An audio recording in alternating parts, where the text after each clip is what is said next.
Ang patatas, niluluto at kinakain natin ng madalas. Pero, alam niyo bang may ibang mga pakinabang ito maliban sa pagkain? Yan po ang ating aalamin. Pagdating sa dami ng paraan ng pagluluto, nangunguna sa listahan ang paborito nating potato. Maski i-bake, gawing salad, pakuluan o iprito, lilitaw ang likas na sarap nito. At alam nyo ba na ang patatas, big time din sa nutrisyon? Bukod sa pagiging siksik sa carbohydrates for instant energy, 80% ng content ng patatas ay tubig na dinadagdagan pa ng vitamin C.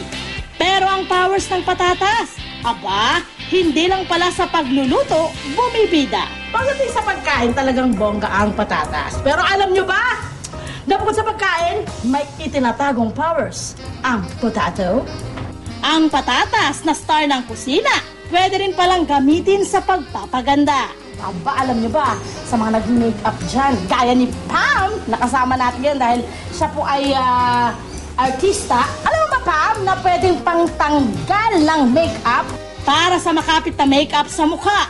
Ang balat ng patatas ang sagot sa iyong dilema.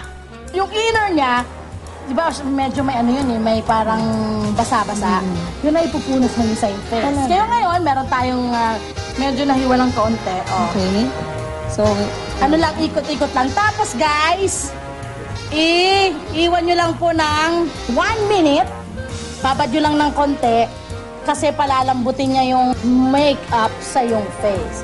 Naramdaman mo yung yung basa? ang patatas ay meron siyang enzyme na known as catecolase. Yung enzyme na ito nagdi-dissolve or tumutunaw dun sa makeup na nakalagay sa face natin at madali na siyang ma-remove. Pero nararamdaman mo yung moist niya tsaka yung ano talaga. Tsaka malamig.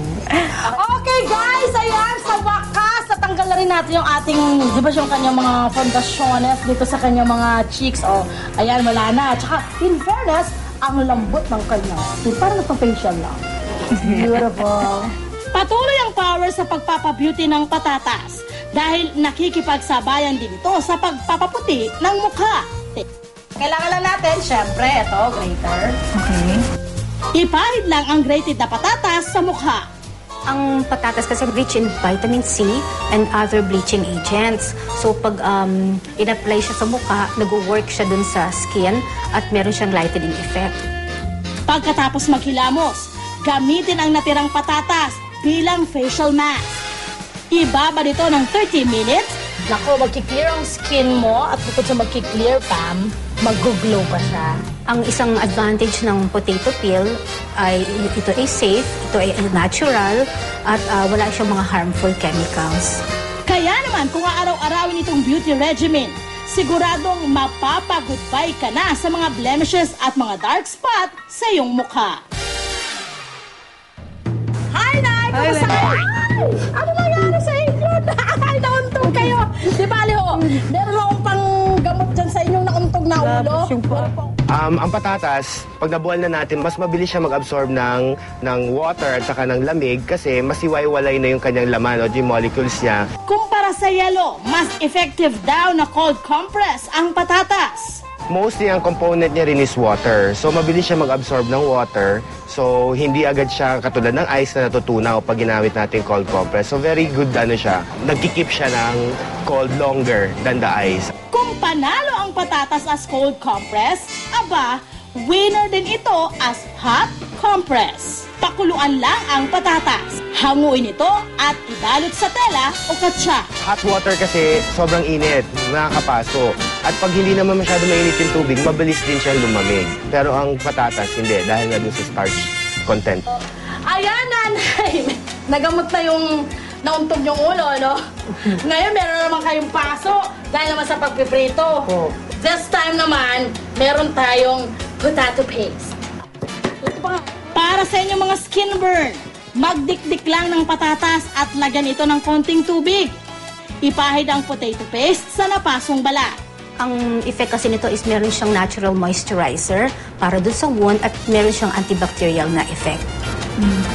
Meron daw cooling effect ang katas mula sa starch ng patatas. Kaya naman hatid nito ang instant relief. Kung problema nyo naman ang signs of aging tulad ng pamumuti ng buhok, patatas din lang ang katapat niyan. Pakuluan ang balat nito at hayaan itong lumamig. Gamitin itong pangbanlaw sa buhok pagkatapos mag-shampoo. Ang hair kasi natin, meron siyang natural na mga melanin pigments. Yun ang nagbibigay ng color sa hair natin. Pero at the same time, meron din tayong hydrogen peroxide na normal din na dumadami habang nag-age tayo. Ngayon, pag nagpakulo tayo ng patatas, yung water na nasasala doon, rich in enzymes na catalase. So kapag nilagay natin sa scalp natin at massage natin doon dahan-dahan or for a period of mga 15 minutes, makikita natin pag madalas natin ginagamit na darkening gray hair. Di ba napakadali lang? So next time na mapapasok kayo at mauuntog, ano ang pambala nyo? Ito na, patatas na igawa na lang ako. O, di ba? Gawin kong ganyan. Tama. Dali lang. Patatas, baby.